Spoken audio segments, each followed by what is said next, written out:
Time management, yes, that is the topic for today's video. Now, the last 3 years, I think I've done decently well in my full-time job and in content creation. So I feel that I should talk about time management because that is something which I've been doing for the last 3 years. So just in case you're for the first time here, let me tell you about what I've done in the last 3 years. So I graduated back in 2020. I did an internship at Amazon for 5-6 months. After that, I went on to media.net and worked over there for 1 year as a full-time software engineer. In the meantime, I also had a tumor in my neck, so I had a surgery. After that, I suffered from TB for the next 1 year, and in the meantime, I was able to clear interviews for Google and Facebook, and I joined Google, and it has been an amazing 1.8 years working over there. I recently got promoted at Google as well, so I can say that I've done decently well in my job. Coming back to content creation, I've also been doing that for the last 3 years. I think I started back in March 2020, so till today I've been able to scale up, take you forward to 450,000 subscribers. The current channel that you're watching, that has scaled to 200,000 subscribers. The website that I'm running, takeyouforward.org, that has scaled up to 250,000 live users every month. Along with that, my LinkedIn has grown to around 500,000,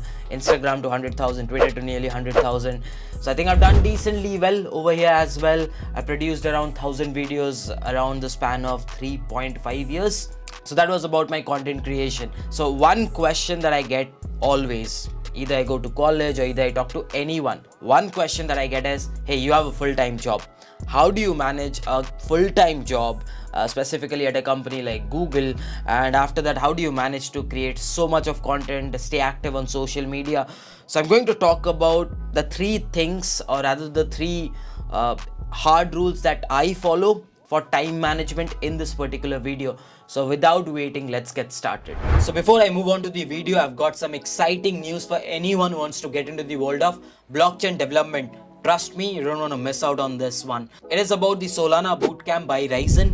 In case you aren't familiar with Solana, it is one of the fastest growing blockchains out there. It's mainly known because of its speed and affordability. The developers who are skilled in Solana are in high demand, and the salaries are an average of 140k USD to 150k USD. Now you might be thinking, why Ryzen? First of all, it is completely free. It's a 3-week online cohort-based bootcamp where if you're a beginner or an experienced developer, doesn't matter, you can attend this one. At the same time, you'll be getting an in-depth learning along with hands-on experience. So you'll be working on real projects, and at the same time, you'll also have mentorship from the top mentors in this particular field. At the end, you might have an opportunity to meet the Solana team as well. Now, what will you gain at the end of the program? First of all, definitely a certificate and prizes. So once you have submitted your final project, you might have a chance to win $1,000. So apart from this, you have grants, hackathons, and job opportunities as well. So it doesn't matter if you're a newbie or an experienced developer. If you want to get into the world of Solana, there's a link in the description below.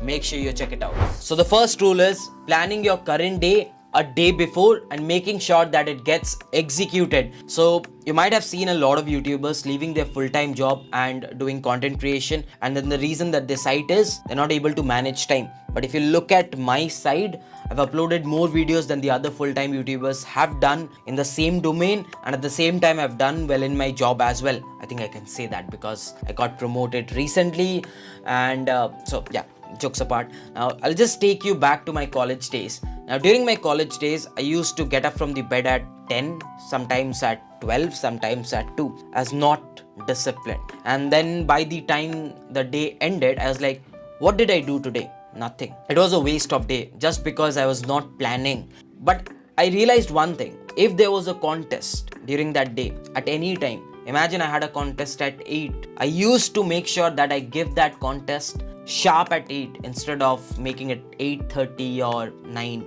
So I realized that if I attach a time to the works that I want to do, I will do it. And that is when I decided that, hey, I cannot have an undisciplined life, because if I'm moving to corporate and I want to continue my YouTube thing as well, I need to be disciplined. I need to make sure that I utilize every hour cautiously. So I started having a rough timeline. What do I mean by that?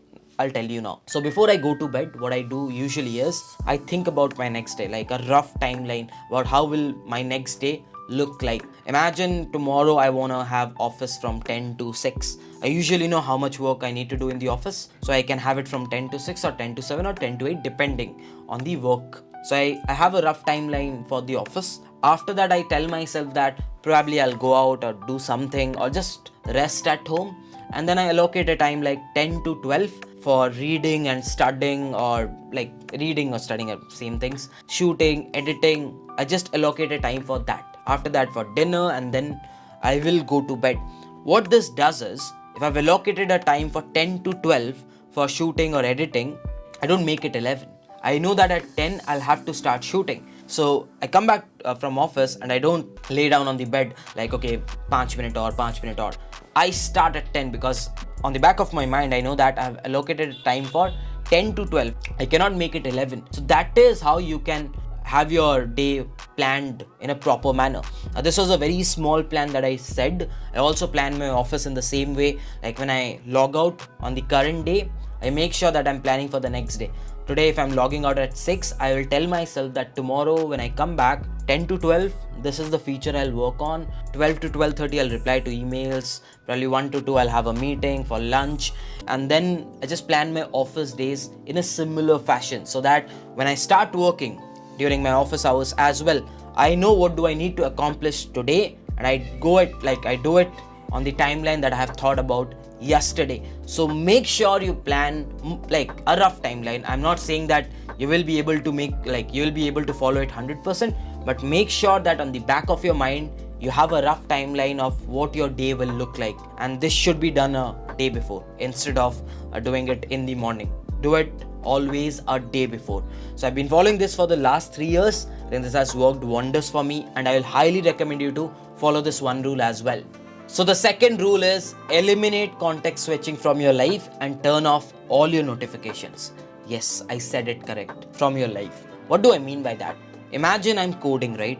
As of now, I'm coding a feature. So if I'm coding a feature, my entire focus should be on that feature. If I've set myself 2 hours into the code, that means 2 hours into the code. If there is an email coming in, if there is a message coming in, I will not be replying to it unless and until it requires my immediate attention. At the same time, if I'm going out with my friends, I don't think at the back of my mind that, okay, how will that code run like?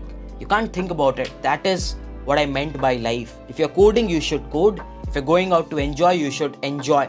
Do not think of multiple things at the same time, because that will kill your productivity. That will hamper the hour that you're spending on a certain task.